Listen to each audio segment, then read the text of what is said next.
The cold rain of 71 BC mixes with blood and mud on the fields of Lucania, near the source of the Silurus River. Here, in this final desperate battle, one of the most daring stories ever to challenge eternity comes to an end. The air hums with death cries and the clash of steel, with the roar of tens of thousands of throats merging into a single hymn of death. At the center of this hell stands a man whose name, for the past 2 years, has made Roman senators tremble in their marble villas. His name is Spartacus. He sees before him not just an enemy army, but an iron wall, 8 legions led by Marcus Licinius Crassus, methodically tightening the ring. He sees the eagles glinting on the standards, the symbol of the very power that he, a former slave, had almost brought to its knees. And he understands. This is the end. Ancient authors like Plutarch and Appian have passed down to us the great and tragic gesture he makes in these final moments. His warhorse is brought to him, but he draws his sword and kills the animal with a single blow. His words, cutting through the din of battle, became legend. If I am victorious, I will have many enemy horses. If I lose, I will not need this one. This act is his entire essence. It is not a gesture of despair, but a final assertion of free will. He refuses the path of retreat, choosing the fate of a soldier, not a fugitive. He, who was one step away from leading his army over the Alps to freedom, now stands here, trapped in the south of Italy.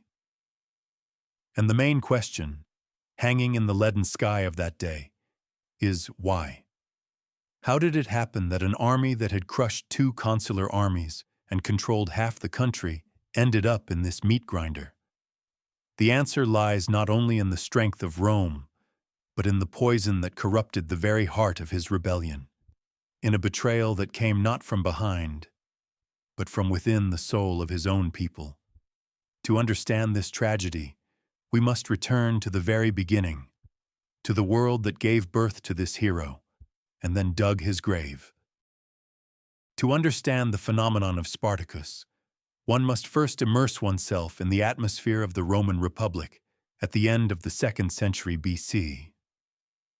It was a world of colossal contrasts, a world of dazzling wealth and hopeless poverty, a world devouring itself from within.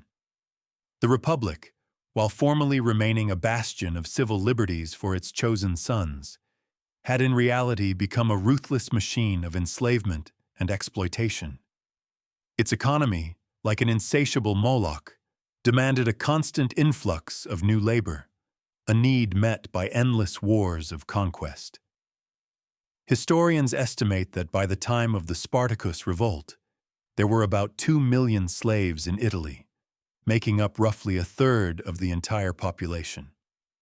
These people were not just without rights.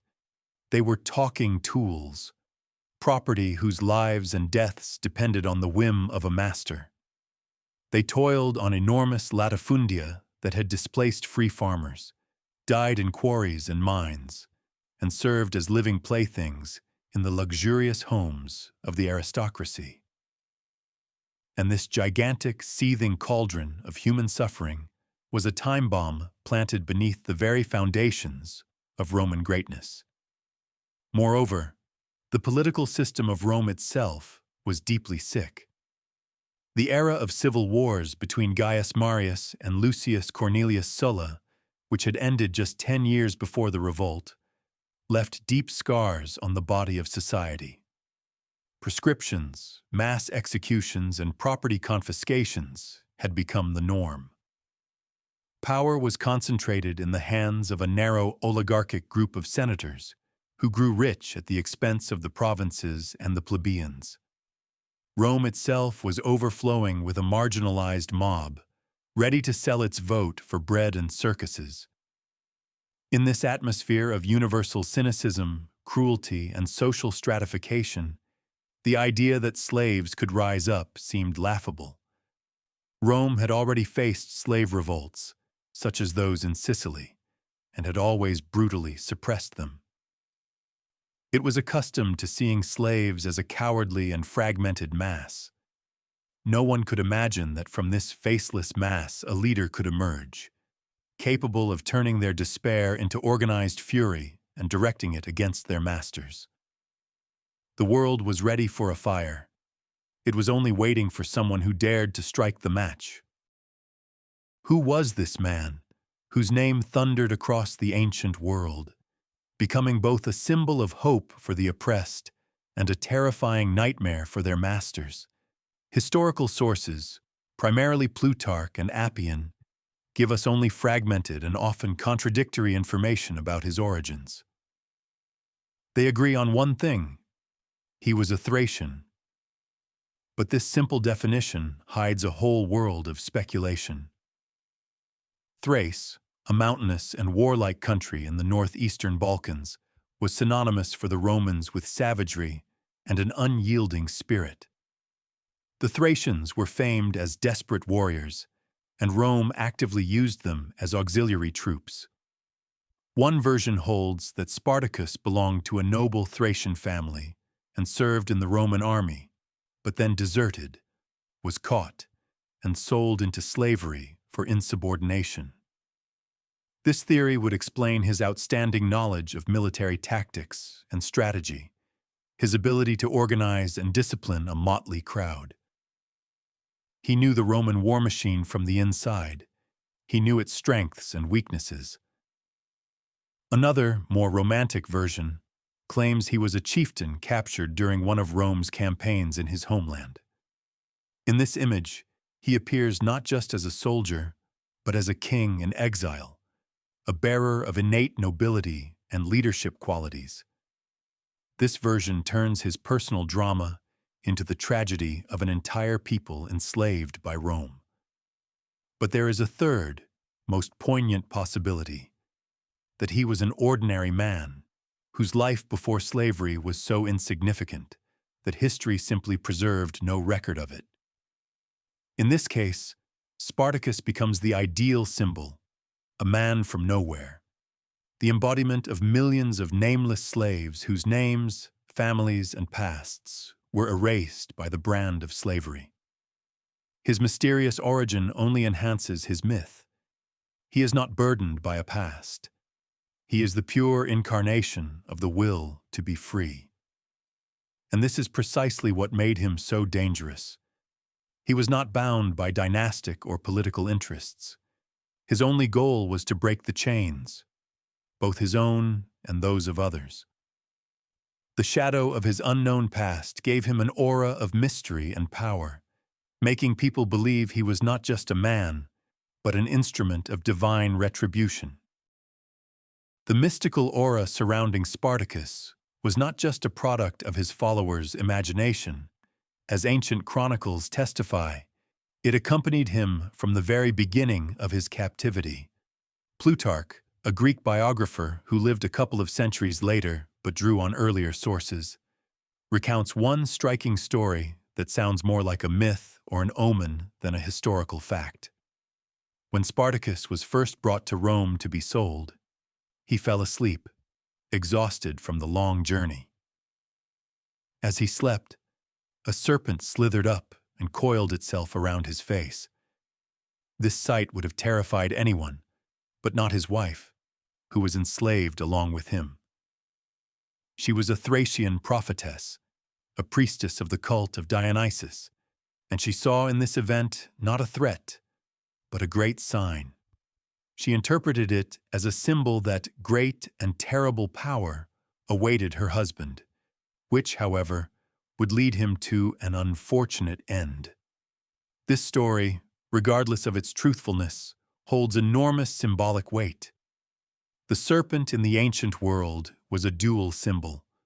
On one hand, it represented wisdom, healing, and rebirth.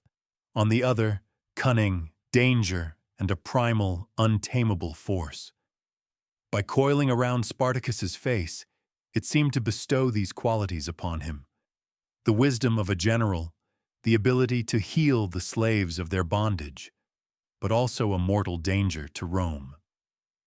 His wife's prophecy of an unfortunate end introduces an element of Greek tragedy into the narrative. Spartacus's fate, his fatum, was predetermined from the start. He was marked by the gods for great deeds, but the price for this greatness would be his own life. This omen created an aura of chosenness around him. To his followers, superstitious people torn from their own cultures and traditions, such a leader seemed like a messenger from the heavens, a man guided by higher powers. This explains why they were willing to follow him to the end, why his authority was so absolute. He was not just a lucky warlord, he was a living legend, a man whose destiny was written in the stars, even if the end of that destiny was tragic. Before becoming the general of a slave army, Spartacus had to survive in a place that could rightly be called hell on earth, the gladiatorial school, or ludus, belonging to Lentulus Batiatus in the prosperous city of Capua. This was not just a training facility, it was a death factory, a conveyor belt where men were stripped of their names, their pasts, and their human dignity, transforming them into perfect killing machines for the amusement of the Roman crowd. Imagine the scorching air of southern Italy, mixed with the smell of sweat, blood, and fear. Day after day, from dawn until dusk, the gladiators endured grueling training. They were taught to wield the sword, the trident, the net. Their bodies were pushed to the peak of physical condition. But the main lesson in this school was cruelty. They were pitted against each other, forced to fight to the death or until grievous injury, to eradicate any remnants of compassion and camaraderie. Every fighter in the ludus knew that his life could end at any moment, on the training arena or in a real fight in the amphitheater, to the roar of a bloodthirsty crowd. The psychological pressure was unbearable. Gladiators were the most expensive and, at the same time, the most expendable property. They were well-fed, treated, but kept in strict isolation, in cramped cells, locked up at night. It was in this forge of character that Spartacus's will was tempered. He saw not only the cruelty of the system, but also its vulnerability. He saw that the gladiators, for all their division, were the most dangerous force in Roman hands, professional, perfectly trained killers. He watched his fellow sufferers, Gauls, Germans, Thracians, and saw in their eyes not just despair, but a hidden rage. He realized that if this rage were directed not at each other, but at their common oppressors, it would become a devastating force. The ludus of Batiatus became not his prison, but his university. Here, he studied the psychology of warriors, learned to identify the strengths and weaknesses of fighters, and earned authority not just through strength, but through intelligence. The hell of the Capuan arena did not break him. It turned him into a leader, hardened his hatred, and sharpened his mind, preparing him for the great and terrible role that fate had in store for him. The spark that ignited the flame of the greatest slave rebellion flashed suddenly, like a lightning strike. It was an act of pure desperation that transformed into a defiant challenge to all the power of Rome. In 73 BC, about 200 gladiators from the school of Lentulus Batiatus formed a conspiracy to escape. However, as often happens, information about the plot leaked. When it became clear their plan was exposed and there was no more time to wait, about 70 men, including Spartacus and other future leaders like Crassus and Oenomaus, launched a desperate assault. They had no weapons, other than what they could find in the kitchen, spits and knives. With this primitive arsenal, they fought their way past the guards and burst onto the streets of Capua. This moment was critical. They were a handful of fugitives in the heart of enemy territory, but fate was on their side. On their way, they encountered a wagon transporting weapons for another gladiatorial school. Seizing it, they finally obtained real armament, swords, and armor. This was the first omen of their future success. The fugitives did not scatter but, following a clear plan, retreated to the only defensible position in the vicinity, the summit of the extinct volcano, Mount Vesuvius. This mountain became their first fortress. Rome, as expected, reacted to the incident with disdain. To them, it was nothing more than a local riot, to be handled by the local garrison. A detachment of 3,000 militia was sent against the gladiators under the command of the praetor Gaius Claudius Glaber. The Romans did not bother to storm the steep slopes of the volcano, but simply blockaded the only known path down, planning to starve the fugitives out. They were certain the slaves were doomed. But it was here that Spartacus first demonstrated his extraordinary tactical genius. This first blood, shed in the kitchen of the ludus, and the first captured wagon of weapons, became the symbolic beginning of the war. It was a declaration that slaves were not just cattle to be slaughtered in the arena without consequence. They proved that their will to live was stronger than their fear of death, and that despair, armed with intelligence and courage, could become a force capable of shaking the foundations of the world order. What truly drove Spartacus? This question is central to understanding his entire saga, and the answer is not as simple as it might seem. On the surface lies the most obvious and human desire, the longing for personal freedom and a return to his homeland, Thrace. He was a warrior, torn from his land, and his heart undoubtedly yearned for home. According to some historians, this was the goal he initially set for his army: to fight their way north, cross the Alps, and allow his people to disperse to their homes, the Gauls to Gaul, the Germans to Germany, and himself to Thrace. This plan was pragmatic, logical, and most importantly, achievable. It did not envision a war with Rome as such, but merely an armed breakout through its territory. However, as the rebellion grew and his followers swelled to tens of thousands, the initial motivation may have begun to transform. Spartacus saw that it was not just gladiators flocking to him, but also farm slaves, shepherds, runaway convicts, and ruined free peasants, all those whom the Roman system had ground up and cast aside. He became the leader not just of a group of fugitives, but of an entire social army, the embodiment of the hopes of hundreds of thousands of oppressed people. At that moment, a deeper and more dangerous idea may have taken root in him. Perhaps he realized that simply escaping was not enough. The Roman Hydra would still reach them, wherever they were. The only way to achieve true freedom was to destroy the system of slavery itself, to strike a blow against Rome from which it would not recover. This idea, the idea of a total war against the Republic, was far grander and far riskier. Furthermore, one cannot discount such a powerful motivator as revenge. He had seen his comrades killed in the arena, seen how the Romans treated slaves. Every new day of the rebellion brought news of new atrocities. This personal grievance, multiplied by the suffering of his followers, could have grown into a cold, calculated fury demanding not just freedom, but retribution. Most likely, his inner demon was multifaceted. Within him, a pragmatic general dreaming of home, an avenger thirsting for payback, and perhaps a prophet of a new world all fought for control. He could never quite choose between these three paths. It was this internal contradiction that led him to the fateful decision to turn back from the Alps, the choice that transformed a brilliant liberation operation into a bloody war of annihilation.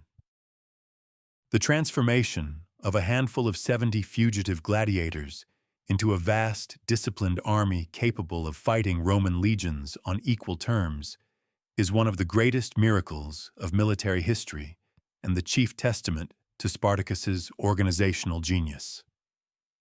After they fortified themselves on Vesuvius, news of their successful escape spread throughout Campania. From all the surrounding latifundia and villas, streams of runaway slaves began to flow to them. This was a diverse crowd, made up of many nationalities, speaking different languages, and possessing no military experience. Most of them were shepherds, farmers, and artisans. Turning this human material into a capable fighting force seemed impossible. But Spartacus and his closest comrades, the professional gladiators Crassus and Oenomaus, set to work with incredible energy. The first task was armament. Initially, they were armed with stakes sharpened in fire and farm tools. But every successful skirmish with Roman patrols, every raid on villas and small towns, brought them new weapons and armor. They stripped them from fallen enemies, creating their own arsenal from the spoils. The second and most important step was training. Spartacus did not try to create an exact copy of a Roman legion. He understood that his people lacked the training and discipline for complex maneuvers. Instead, he used guerrilla warfare tactics, relying on sudden attacks, ambushes, and exploiting the terrain.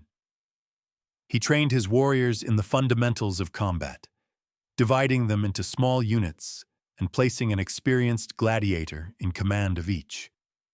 He established strict discipline. All spoils were divided equally, which was unheard of at the time and created a powerful sense of camaraderie and justice. He forbade the use of gold and silver in the camp, understanding that the lust for profit could corrupt the army from within.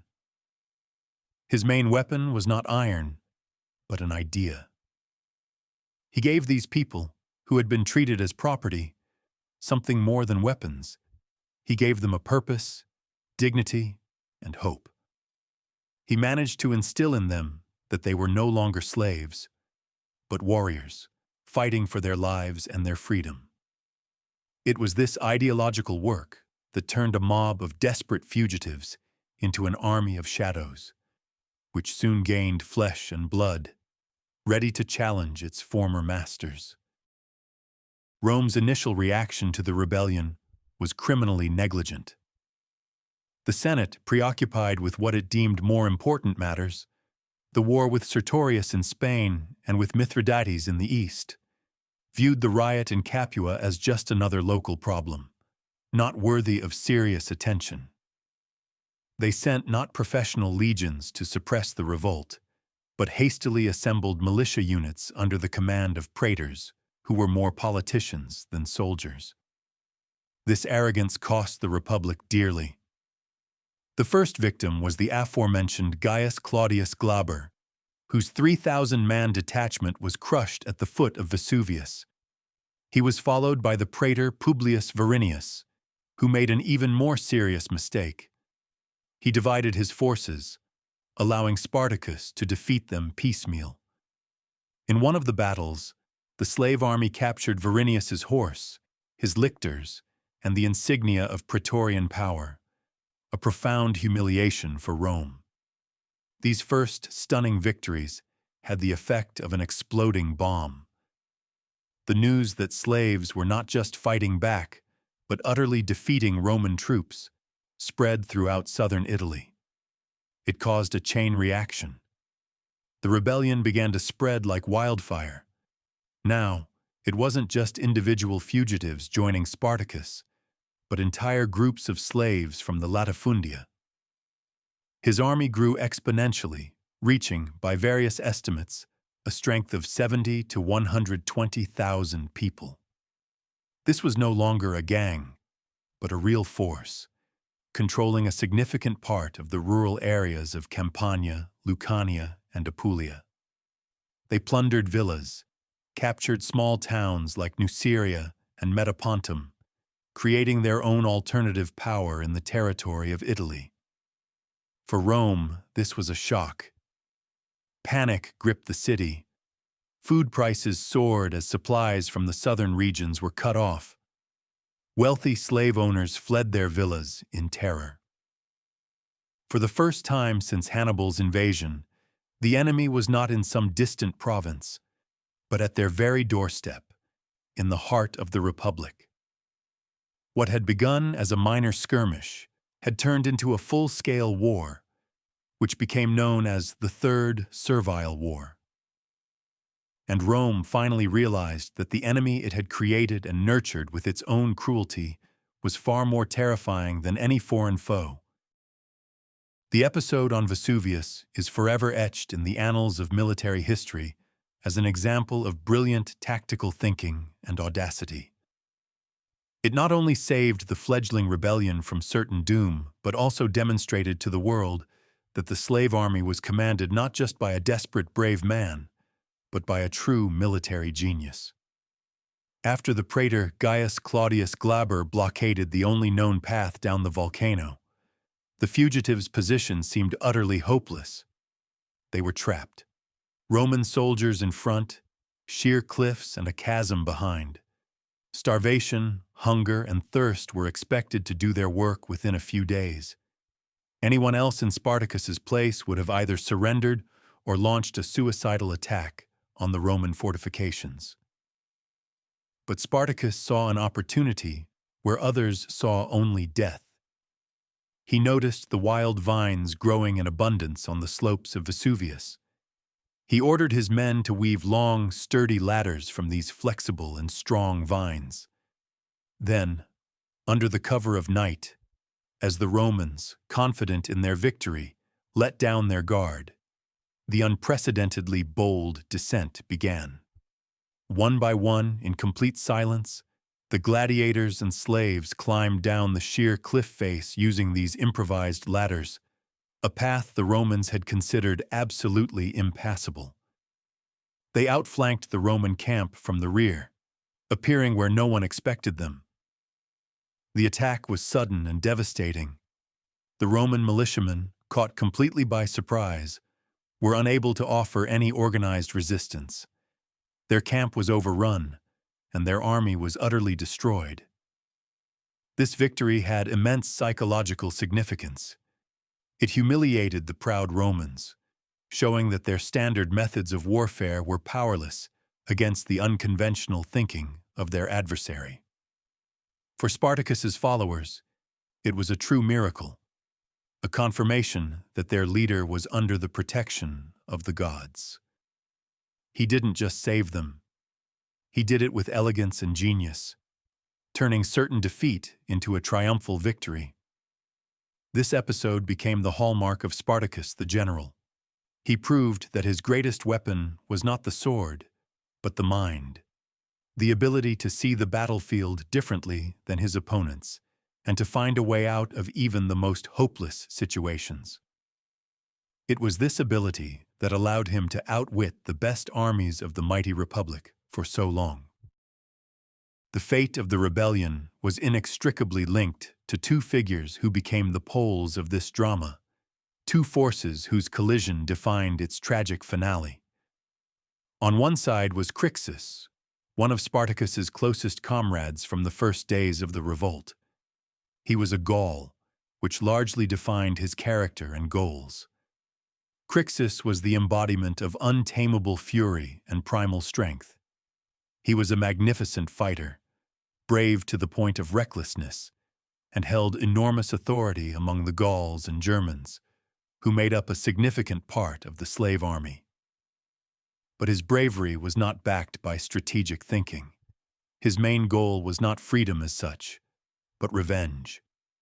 He wanted to march on Rome, burn it to the ground, and drown his former masters in blood.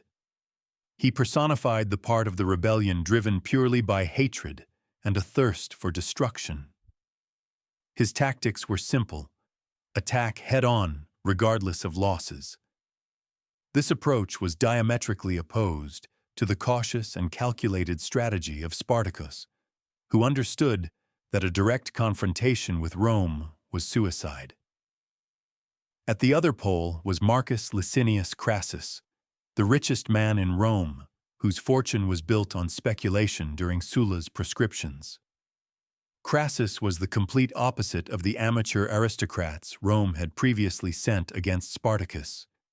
He was not a natural military genius like Caesar or Pompey, but he possessed other equally important qualities: boundless ambition, an iron will, and a systematic, cold mind. He was not a warrior, but a manager of war. He saw the suppression of the rebellion not just as a military task, but as a unique opportunity to rise, to gain the glory and political weight he so desperately craved. Crassus approached the task with the methodicalness of a businessman. He equipped 6 new legions at his own expense, bringing the total strength of his army to a staggering 40,000 to 50,000 men. He restored discipline using the ancient and brutal ritual of decimation. He did not seek glory in a single decisive battle. His plan was to systematically wear down the slave army, deprive it of resources, and ultimately trap it. Crixus and Crassus, therefore, became the 2 millstones between which Spartacus was caught. Crixus, with his thirst for vengeance, fractured the rebellion from within, weakening it and making it vulnerable. Crassus, with his cold cruelty, tightened the ring from without. The clash of these 3 wills, the strategic genius of Spartacus, the blind fury of Crixus, and the systemic power of Crassus, became the central conflict of the final, most tragic phase of the war. In the spring of 72 BC, Spartacus's army, having won a series of brilliant victories over Roman forces, made its legendary march north through Italy.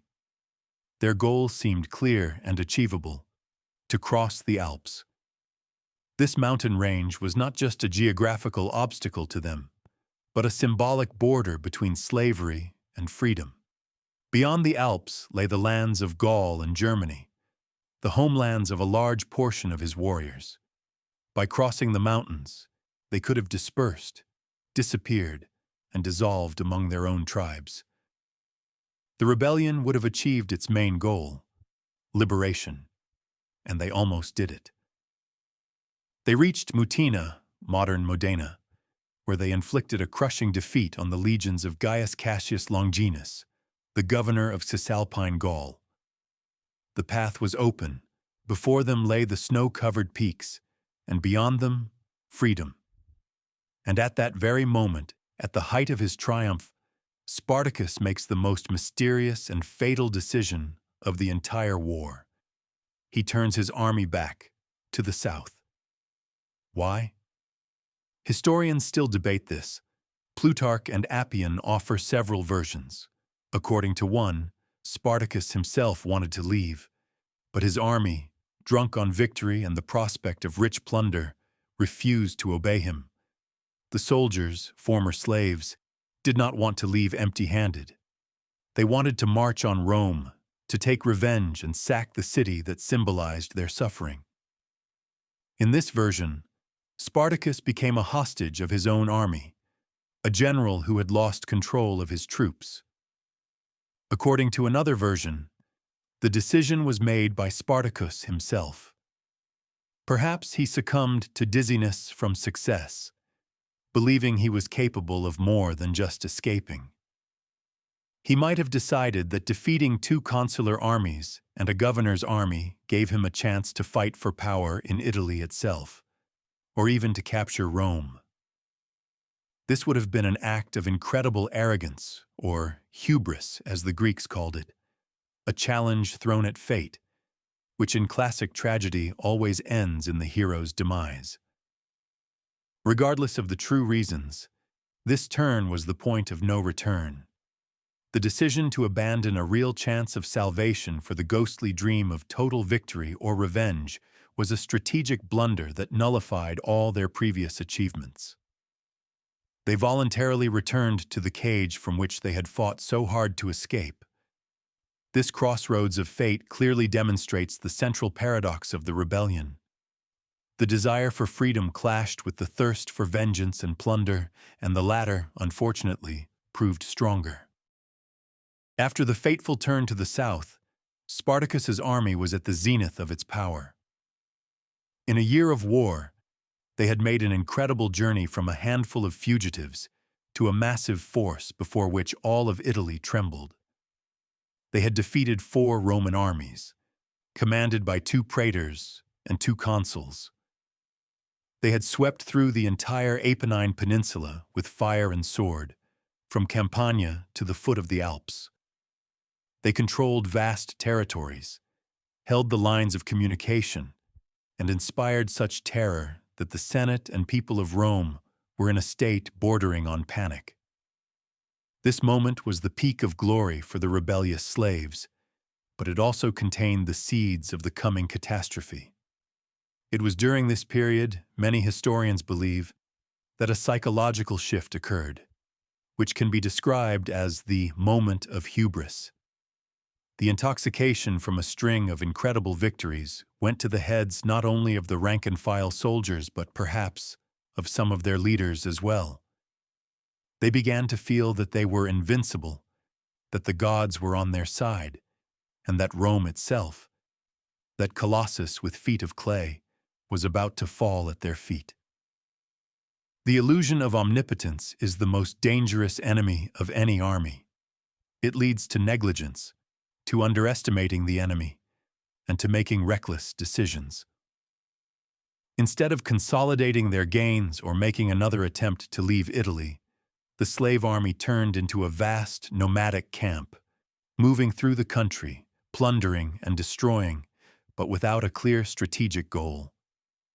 They had challenged not just the Roman legions, they had challenged the very idea of the world order, the established way of things. In the eyes of the Romans, they were not just enemies. They were violators of divine and human laws, a cancerous tumor on the body of civilization. And this existential threat forced the Roman elite to forget their internal squabbles and unite in the face of a common danger. The moment of hubris for the rebels coincided with the moment of consolidation for their enemies. While the slave army celebrated its victories, a force was already being prepared in Rome to destroy them. And at the head of this force stood a man who, like no other, embodied Roman methodicalness and ruthlessness, Marcus Licinius Crassus. The peak of Spartacus's power turned out to be only a brief respite before the agony, a prelude to the tragic finale. It was precisely at the pinnacle of success that the first deep cracks began to appear in the body of the rebellion, heralding a swift and catastrophic collapse. The unity that Spartacus had forged with such difficulty in the crucible of the first battles began to falter. His army had never been monolithic. It was composed of representatives of dozens of different tribes: Thracians, Gauls, Germans, Italics, Greeks. As long as there was a common and understandable goal, to survive and break through to the Alps, these internal differences were kept in check by Spartacus's iron will and authority. But when that goal was cast aside, old tribal rivalries and, more importantly, fundamental disagreements about future strategy came to the forefront. The point of no return was the open split between Spartacus and Crassus. Spartacus, the Thracian, being a brilliant strategist, understood that a war of attrition with Rome was ruinous. His plan, even after turning south, was likely to winter, replenish his forces, and make a new attempt at a breakout in the spring. Crassus, the Gaul, whose motivation, as we recall, was built on revenge, considered such tactics to be cowardice. He and his supporters, mainly Gauls and Germans, were eager for battle. They wanted to plunder, to kill. They wanted to march on Rome. They were not interested in a long strategic game. They craved immediate and bloody vengeance. According to sources, this conflict led to a huge contingent of about 30,000 men under Crassus's command splitting off from the main army. This was a catastrophic blow to the rebellion's unity. The slaves' forces were divided in the face of an enemy that was, on the contrary, consolidating its own. This split was not just a tactical error, it was the first and most significant betrayal. Not the betrayal of a specific person, but a betrayal of the very idea of a common cause. Crassus and his men, by placing their tribal interests and personal emotions above the common goal, effectively signed the death warrant for the entire movement.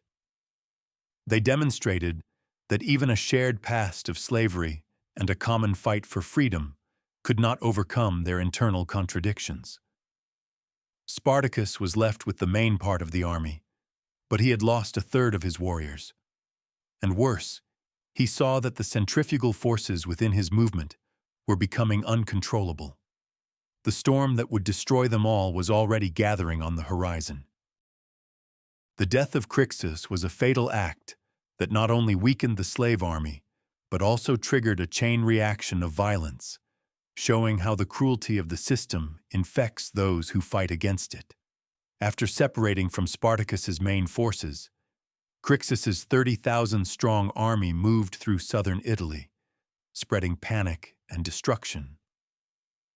Their path was marked by looting and violence, which completely alienated any potential local support for the rebellion and strengthened Rome's resolve to finish the insurgents at any cost. Rome did not wait long. An army under the command of the consul Lucius Gellius Publicola was sent against Crassus. The battle took place near Mount Garganus in Apulia. Deprived of Spartacus's brilliant leadership, overconfident and poorly organized, Crassus's army was utterly defeated. Crassus himself, fighting with desperate courage, fell in battle. 2/3 of his army was destroyed. This was the first major Roman victory in the war, and it had immense psychological significance.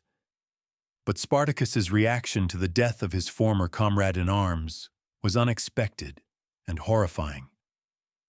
He took the defeat and the death of Crassus hard, despite their disagreements.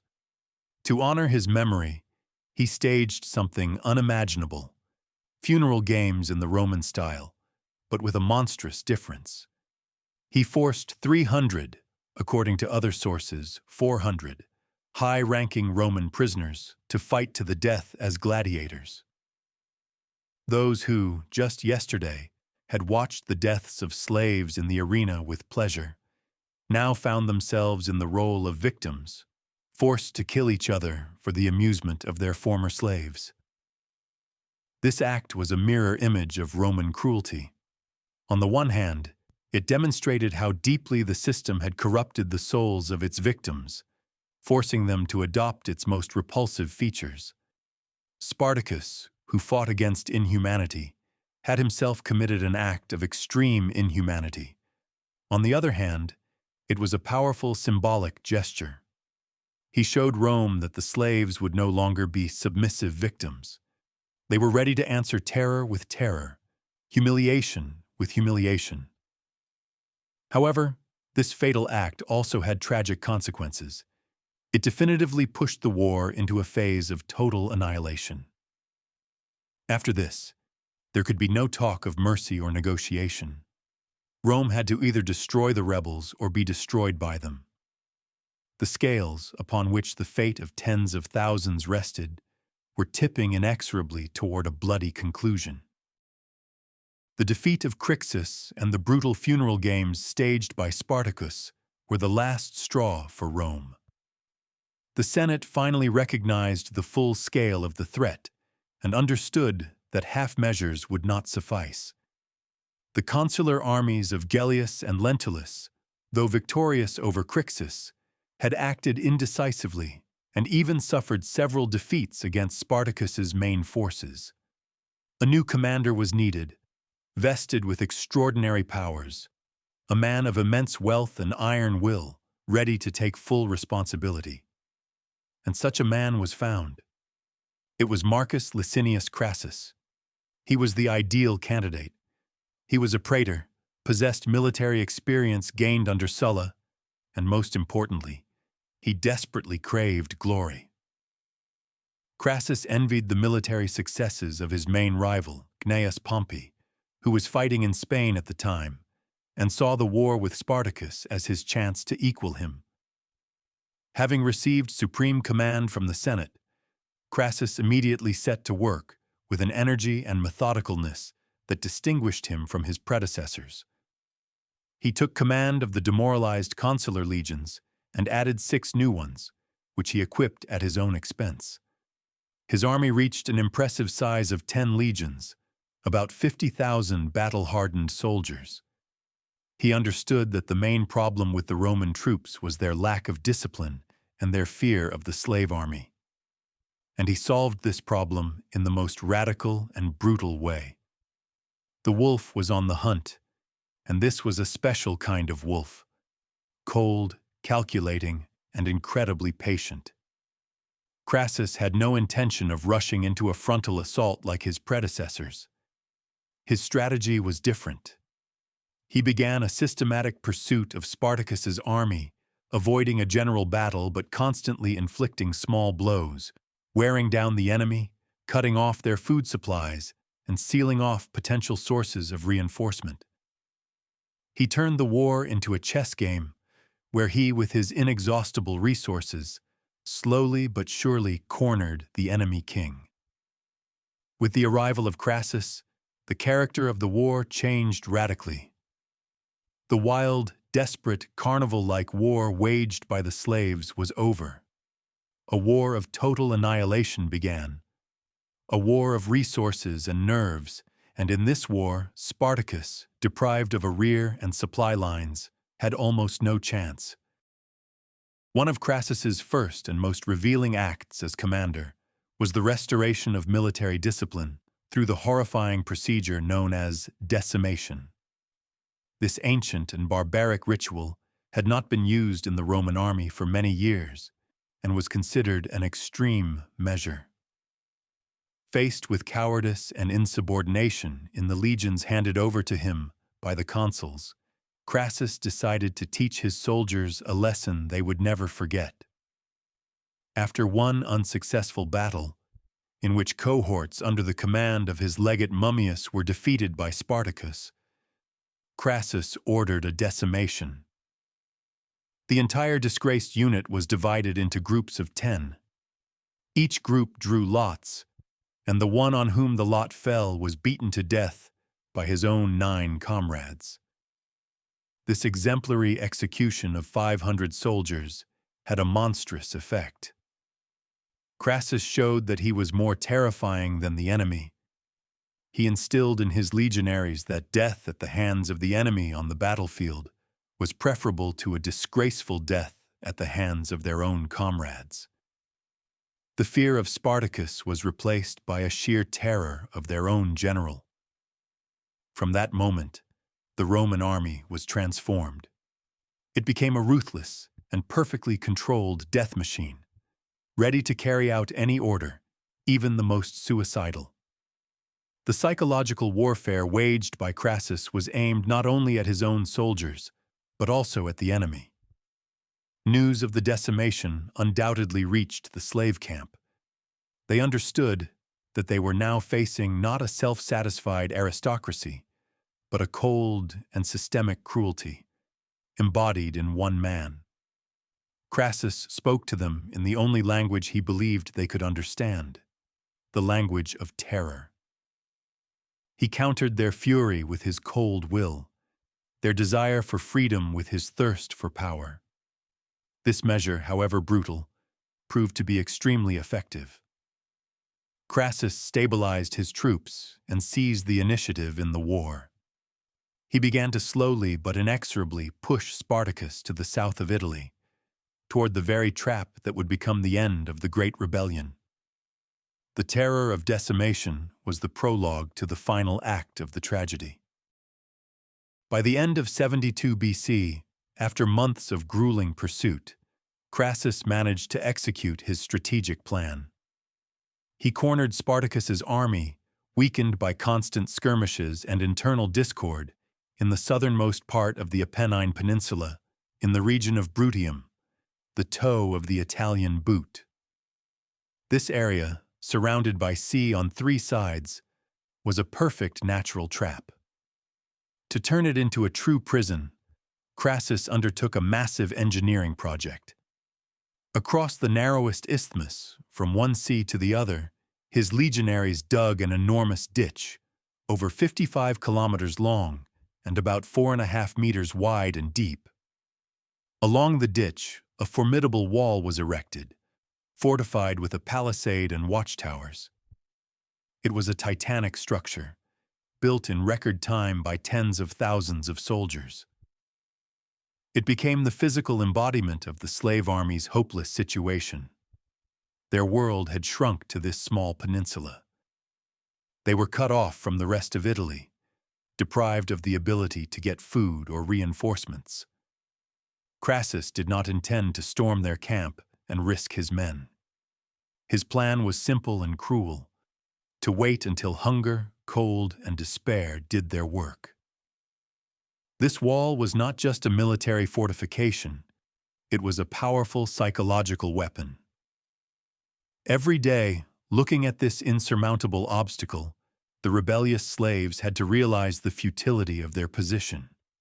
They were locked up like beasts in a cage. Spartacus, the genius of mobile warfare, was deprived of his main advantage: space.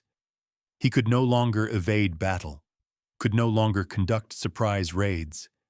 He and his army of 100,000 were in a mousetrap, and time was working against them. Winter was approaching, food supplies were dwindling, and on the other side of the ditch stood the huge and well-supplied army of Crassus, patiently awaiting their agony. It was at this moment, when all hope seemed lost, that a new, desperate plan was born in Spartacus's mind, a last, ghostly hope for salvation. Trapped, cut off from the land by Crassus's impassable wall, Spartacus turned his gaze to the sea. The only path to salvation now seemed to be an escape from Italy. His choice fell on Sicily, a large and wealthy island, separated from Bruttium by the narrow Strait of Messina. The plan was brilliant in its simplicity and audacity. Sicily had already been the arena of two major slave revolts in its history, and the memory of them was still fresh. The island was a veritable powder keg, where a huge number of slaves toiled on plantations in horrific conditions. By landing in Sicily, Spartacus could easily ignite a new, even larger rebellion, gain access to vast food supplies, and turn the island into an impregnable fortress. This would give him the breathing room he needed and the chance to turn the tide of the war. But to execute this plan, he needed a fleet, which he did not have. And so he decided to turn to the only force in the Mediterranean that did not answer to Rome and might agree to such a deal: the Cilician pirates. These sea raiders were the true masters of the seas at the time. They plundered merchant ships, attacked coastal cities, and were not afraid to challenge even Roman military squadrons. Spartacus entered into secret negotiations with them. He offered them a huge reward from his captured spoils in exchange for transporting his army, or at least part of it, to Sicily. The pirates agreed. They sent their ships to the coast of Bruttium, and for a moment, it seemed a miracle was possible. Hope, almost extinguished, flared up anew. Freedom, a new chance, was just one step, one sea strait away. This moment was the climax of the drama. Everything hung by a thread, all depended on the honesty of sea robbers. Spartacus and his men, gathered on the shore, looked at the pirate ships and awaited their deliverance, unaware that fate was preparing one last, cruel betrayal for them. The dramatic outcome of the deal with the pirates became one of the most bitter moments in the history of the rebellion. It demonstrated to Spartacus that in a world ruled by gold and power, there is no place for honor or agreements. The Cilician pirates, being cynical and pragmatic men, were playing a double game. After accepting payment from Spartacus, a significant portion of the treasure plundered over 2 years of war, they simply failed to honor their side of the bargain. At night, instead of taking the slave warriors on board, their ships raised their anchors and disappeared into the darkness. At dawn, Spartacus and his army saw only empty sails on the horizon. They had been betrayed. The reasons for this betrayal are not entirely clear. Perhaps Crassus, learning of the negotiations, simply outbid them, offering the pirates a larger sum. Perhaps the pirates themselves, having received the gold, decided not to risk getting involved in an open conflict with Rome, which sooner or later would have sent its entire fleet against them. Whatever the reason, the result was catastrophic. The last hope for salvation was crushed. The slave army was in an absolutely hopeless situation, trapped in a hostile land, without food, without a fleet, facing a superior enemy force. This external betrayal was a bitter mirror image of the internal schism that was already eating away at the rebellion.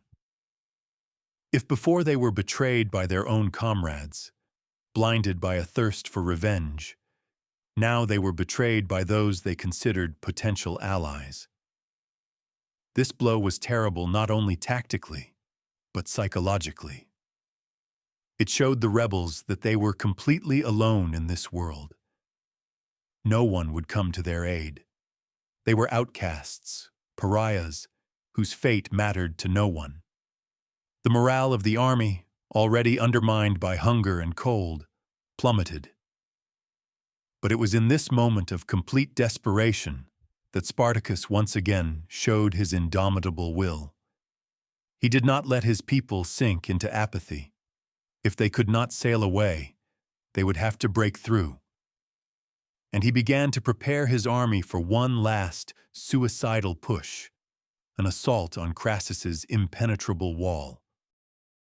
Left with no hope of rescue by sea, Spartacus made a decision that seemed like pure madness: to break through Crassus's fortifications. To storm the wall and ditch head-on, defended by the entire Roman army, would have been suicidal. So he once again bet on cunning and surprise. He waited for the darkest and stormiest night, when an icy wind and driving snow and rain lashed their faces, and visibility was almost zero. On that night, he gave the order to begin the breakout. The plan was brilliant in its simplicity and horrifying in its cruelty. The slaves had no siege engines or engineering equipment to cross the 4-meter ditch, so they used what they had in abundance: improvised materials and their own bodies. On Spartacus's command, they filled a section of the ditch with earth, brushwood, felled trees, and, as some grim legends claim, the bodies of slain prisoners and fallen comrades. They built a bridge of death and despair. Across this makeshift crossing, under the cover of the storm, his army charged. The Roman sentries, caught off guard by the fury of the storm and the enemy's onslaught, could not offer serious resistance. A fierce night battle ensued. The slave army, fighting with the energy of desperation, managed to breach the defensive line and break out of the trap. It was an incredible, almost supernatural victory of will over circumstance. They had once again done the impossible, further humiliating Crassus and his legions. However, this was a Pyrrhic victory. The breakout cost them enormous losses. By some estimates, nearly a third of the army perished in that desperate attack. They had broken out into open country, but they were exhausted, battered, and deprived of their baggage train and most of their supplies.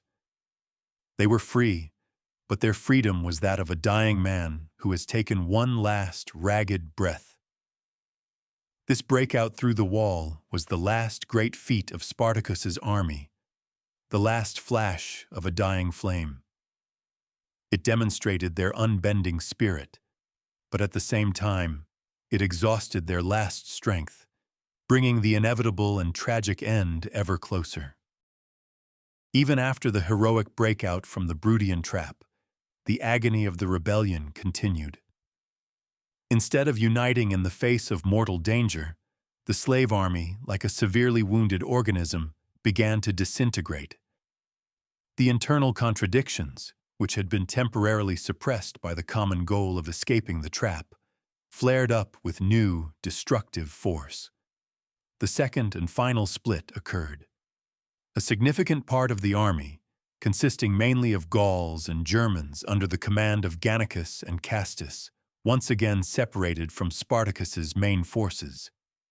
The reasons for this split were the same as with Crassus: disagreements on tactics and an unwillingness to submit to a unified command. Gannicus and Castus likely believed that after the breakout, they should act independently, conducting raids and looting, while Spartacus probably tried to keep the army together and lead it to a safe place, perhaps into the mountains. This was the final betrayal of the idea of unity. The movement, which had been strong in its cohesion, was now dying from internal metastases. Every leader, every faction, now thought only of its own survival, forgetting the common goal that had once united them. Crassus, having recovered from his humiliation, immediately capitalized on this fatal error. He caught up with the contingent of Gannicus and Castus at the Lucanian lake and completely destroyed it. In this battle, according to Plutarch, 12,300 rebels died. The Romans recovered 5 legionary eagles and 26 standards that the slaves had captured in previous battles. The victory was total. Spartacus, learning of the rout, was forced to retreat, but he knew his army was melting away. The betrayal of his comrades, their inability to sacrifice personal ambition for the common good, proved to be a more lethal weapon than all of Crassus's legions. He had won the battle against the wall, but he had lost the war against human nature. Now he was left practically alone, with the last of his loyal forces, surrounded on all sides by enemies. The end was foregone. While Spartacus's army was bleeding out from internal conflicts, the Roman state machine, having recovered from the initial shock, was operating at full capacity. The Senate in Rome, encouraged by Crassus's successes, but at the same time fearing his growing power, decided to deliver a triple, crushing blow to the remnants of the rebellion. The 2 most celebrated generals of the time were recalled to put a final end to this protracted war. Gnaeus Pompey Magnus, the darling of the people and a brilliant commander, was urgently summoned from Spain, where he had just successfully concluded the war against the rebellious general Sertorius. His legions were already landing in northern Italy, cutting off Spartacus's last escape routes to the Alps. Simultaneously, Marcus Terentius Varro Lucullus returned from Thrace after a victory over King Mithridates, landing with troops in Brundisium in the south, directly in Spartacus's rear. The net had finally closed. The remnants of the slave army were caught in a giant pincer. Lucullus was advancing from the south, Pompey from the north, and on their heels relentlessly followed the huge army of Crassus, who craved the sole glory of victory. For Crassus, the arrival of his rivals was a real blow. He understood that if Pompey or Lucullus entered the decisive battle, they would steal the laurels of victory for which he had gambled his entire fortune and reputation. This forced him to accelerate events and seek a general engagement with Spartacus before reinforcements arrived. For Spartacus, the situation had become utterly hopeless.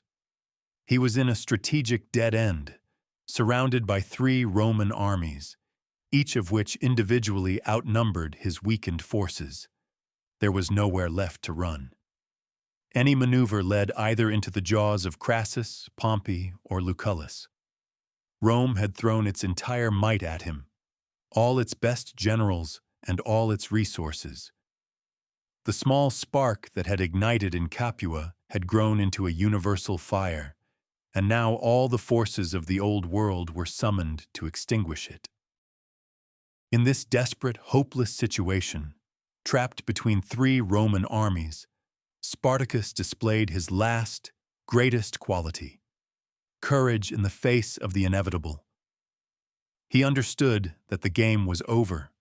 All paths of retreat were cut off, all hopes of salvation exhausted. His army was worn out, its morale broken by a string of defeats and betrayals. He was left with only two choices: a disgraceful surrender to the mercy of the victor, which meant certain and agonizing death in chains or on a cross, or to accept one last fight and die as a free man, weapon in hand. He chose the latter. Ancient historians report that he did try to enter negotiations with Crassus, but Crassus, anticipating a total and unconditional victory, rejected all his offers. After this, Spartacus gathered the remnants of his army, which numbered, by various estimates, between 30 and 60,000 men, and addressed them with a speech. He told them there was nowhere left to run, and that they had only one thing left to do: win or die. He led his men to face the army of Crassus. This was no longer a tactical maneuver or a clever plan. It was a conscious choice to die in battle. He was no longer trying to save his army. He was trying to save its honor and his own dignity. He wanted to show his enemies and the whole world that even in the last minute of his life, a slave could remain a man, capable of a free and conscious choice. This final march to meet his fate was the most tragic and majestic moment of the entire rebellion. The army of shadows, born in despair and nurtured by hope, was marching to its Golgotha, to affirm its right to be called human in one last bloody battle. Spartacus, the man who gave them this hope, marched at their head, ready to pay for it with his life. He accepted his fate not as a victim, but as a warrior, turning his inevitable defeat into an act of supreme defiance. In the final days before the last battle, we must look into the soul of Spartacus himself to try to understand the psychological drama unfolding within him. He was a general without a nation, a king without a kingdom, a leader of a people who had ceased to exist as a unified whole. For 2 years, he had carried on his shoulders the titanic burden of responsibility for the fates of tens of thousands. He was everything to them: strategist, organizer, judge, symbol of hope. He had watched as a diverse mob was born into an army, as the fire of dignity ignited in the eyes of yesterday's slaves, and he had also watched it all crumble, eaten away from within by human vices: greed, envy, pride, and short-sightedness. What terrible loneliness he must have felt at the summit of his collapsing world. He was surrounded by thousands of followers, but was there even one person who truly understood his vision? His closest comrades, Crixus, Gannicus, Castus, one by one, betrayed his idea, choosing the easy path of plunder and revenge instead of the hard road to freedom. He offered them a complex, multi-step plan, and they wanted simple, understandable action: to kill and to loot. He tried to think in terms of the future, while they lived only for the present moment. He was a strategist among tacticians, a dreamer among pragmatists. In those final days, he likely felt not only the bitterness of impending defeat, but also a deep disillusionment with human nature itself. He had given people a chance at freedom, but they were not ready for it. They carried their old vices into their new lives, and those vices ultimately destroyed them.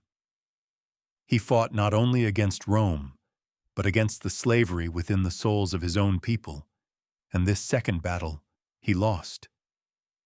His decision to make a final stand was perhaps not only an act of courage, but a gesture of despair. He no longer believed in victory, but he wanted to die for an idea, even if that idea proved to be unwanted by anyone. He went into his last battle as a tragic hero, realizing that the world he fought for could not be built with the people who surrounded him. The end of the great slave leader's life was as chaotic and anonymous as his origin. The final battle, which took place in 71 BC in Lucania, near the source of the Silurus River, devolved into a grandiose, disorderly slaughter. Spartacus's army, fighting with the fury of the doomed, hurled itself against the iron ranks of Crassus's legions. According to historians, Spartacus himself sought not victory in this battle, but a personal duel with the enemy commander. He understood that by killing Crassus, he might throw the Roman ranks into confusion and perhaps snatch victory even in this hopeless situation. Fighting his way through the thick of the battle on his horse, he cut down enemies left and right, striving to reach the command post where Crassus was. He killed 2 centurions who stood in his way. He was close to his goal, but he was surrounded. A javelin struck him in the thigh. Wounded, he fell to one knee and, covering himself with his shield, continued to fight off the legionaries swarming him. It was at this moment that he likely died, swept away and consumed by the faceless mass of the fighting. His death was not a heroic duel, immortalized for the ages. He died as a common soldier, in the dust and blood, surrounded by the bodies of his enemies and comrades. After the battle, as the Romans counted their losses and spoils, Spartacus's body was never found. It was lost among the tens of thousands of corpses that covered the battlefield. The great enemy of Rome, the man whose name had struck terror throughout Italy for 2 years, was denied even identification and burial. In this anonymous death, there was a terrible irony. He came from obscurity and returned to obscurity. The system that erased the names and biographies of slaves, in the end, erased his final resting place. But it was this mystery, this ambiguity, that gave birth to his immortal legend. Having no grave, he was not bound to the earth. He transformed into a pure symbol, into the eternal idea of the fight for freedom, which cannot be buried. The defeat of the slave army at the Silurus River was total and final. Those who did not die in battle were either captured or tried to flee north, but their fate was no less terrible. About 5,000 fugitives were intercepted and destroyed by the legions of Pompey, who, as always, arrived in time to share the glory. Crassus himself, to teach the world an eternal lesson and to burn the very thought of resistance out of human memory, staged the most massive and monstrous execution in Roman history. 6,000 captured slaves were crucified on crosses all along the Appian Way, the main artery connecting Rome to the south. For over 200 kilometers from Capua, where the rebellion began, to Rome itself, stood these gruesome symbols of Roman justice. This was not just an execution, it was a ritual act of terror. Everyone traveling to the Eternal City had to see these bodies, slowly dying on the crosses, hear the groans and curses, inhale the stench of death. Rome was screaming to the world, "This is what happens to those who defy us. This is the price of freedom for slaves." This road of tears became a grim monument to the crushed rebellion. It was intended to erase the memory of Spartacus, turning him from a hero into a criminal, and his warriors from freedom fighters into bandits who got what they deserved. Crassus achieved his goal. He crushed the rebellion, saved the Republic, and received his long-awaited triumph, although it was a lesser one than those granted for victories over foreign enemies. But in destroying the body of the rebellion, he could not destroy its spirit. The cruelty of this reprisal made such a strong impression on contemporaries and descendants that, contrary to the organizers' intent, it only strengthened the myth of Spartacus. The Appian Way became a symbol not only of Rome's power, but of its inhumanity, and the slaves crucified upon it became martyrs, whose sacrifice was not forgotten. History is rarely kind to the losers. For Roman historians, Sallust, Livy, Plutarch, Spartacus was, without question, an outstanding individual, but he remained an enemy, a bandit, a rebel. They admired his courage and his talent as a general, but they never questioned Rome's right to crush his revolt. In their eyes, he was a dangerous disruptor of the world order, a man who tried to turn the world upside down, and for that, he had to pay. For many centuries, his name was synonymous with bloody and senseless rebellion. But time changes perspectives. With the fall of the Roman Empire and the dawn of new eras, the image of Spartacus began its slow transformation. In the 18th century, during the Enlightenment, Voltaire saw him as a fighter against tyranny and religious fanaticism. During the French Revolution, his name became a banner for the Jacobins fighting against the aristocracy. But the true godfather of his modern myth was Karl Marx.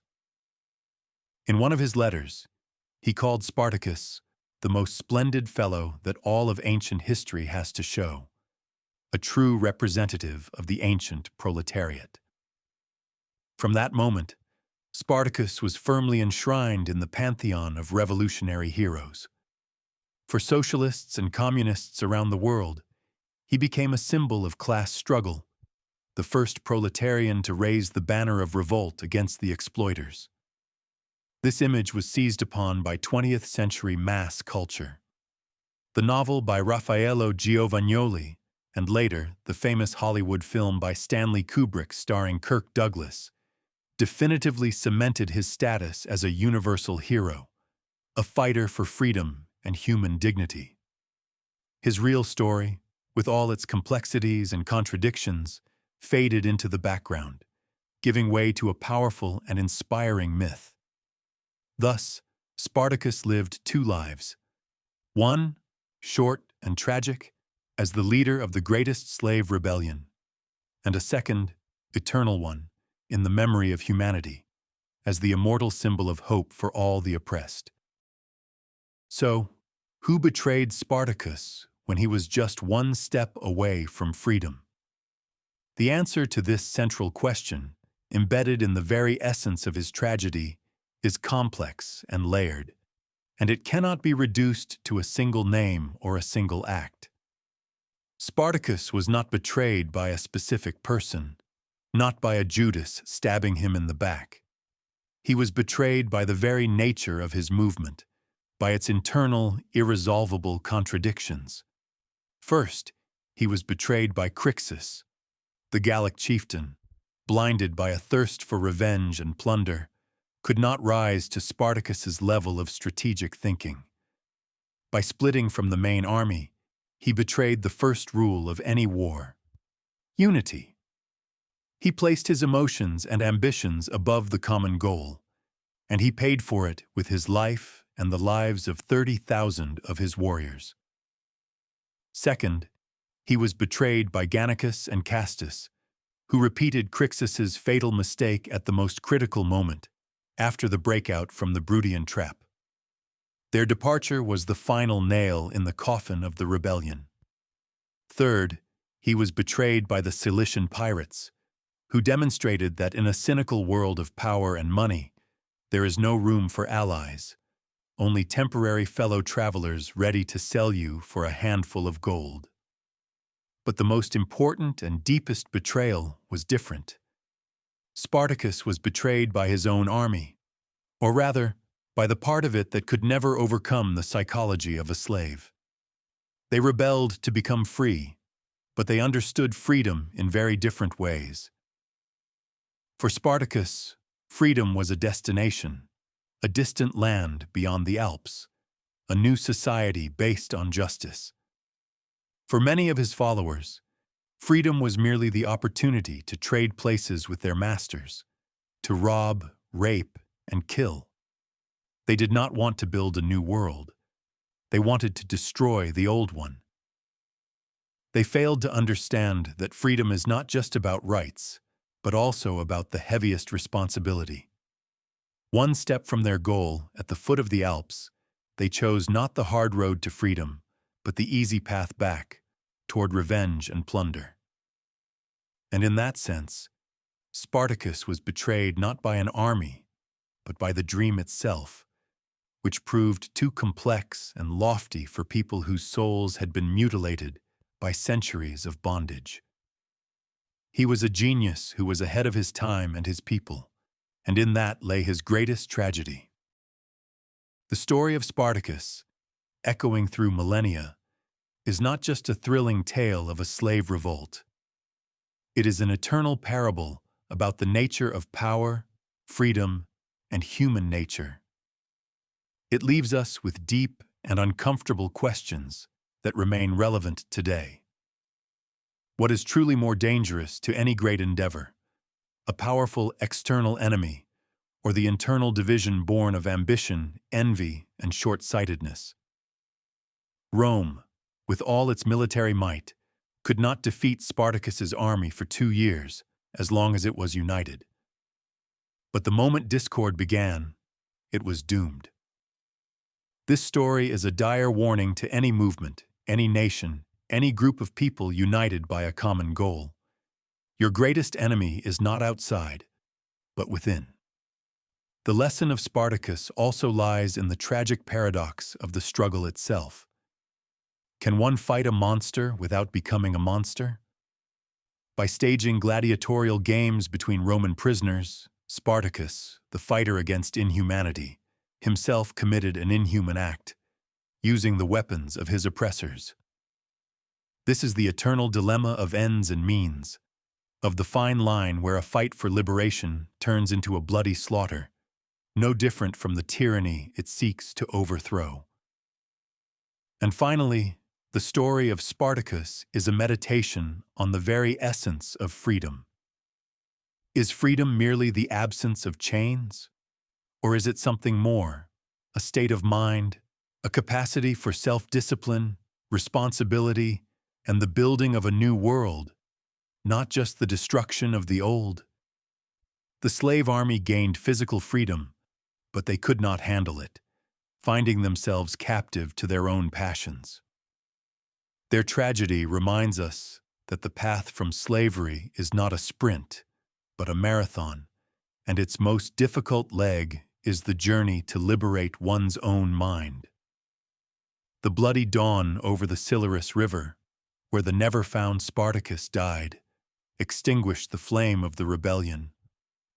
But it ignited a legend that to this day illuminates these eternal and painful questions of human existence.